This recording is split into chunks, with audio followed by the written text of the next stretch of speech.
ఇవి ఇన్స్టెంట్గా చేసుకునే మైదా పిండి దోశలండి. నాకైతే ఇంట్లో ఎప్పుడైతే పిండి లేదో ఆ సమయంలోనే నాకు దోశ తినాలనిపిస్తూ ఉంటుంది. ఇంకా ఇంట్లో చూస్తే కొంచెమే పిండి ఉందండి. సో ఇంకా నేను ఒకటి ఎలా తినాలని ఇంకా మైదా పిండి తీసుకొని ఇంకా మైదా పిండి దోశలు అయితే పోసేసుకున్నాను. మైదా పిండిని కొంచెం తీసుకొని ఇంకా వాటర్ కొంచెం కొంచెం పోసుకొని ఉంటలు కట్టకుండా ఇలా ఫస్ట్ మిక్స్ చేసుకోవాలి. తరువాత దోశ పిండిని కూడా యాడ్ చేసుకొని బాగా కలుపుకోవాలి పిండిని. ఇలా ఫస్ట్ ముందుగా మైదా పిండిని అయితే ఉంటలు కట్టకుండా కలుపుకొని తర్వాత పిండిని యాడ్ చేసుకోవాలండి. లేదంటే ఉంటలుగా అయిపోతుంది పిండి. ఇంకా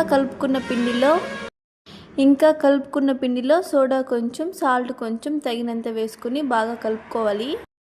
ఇంకా ఒక 10 మినిట్స్ తర్వాత అయితే దోశ పోసేసుకొని తినేస్తే ఇంకా చాలా బాగుంటుంది.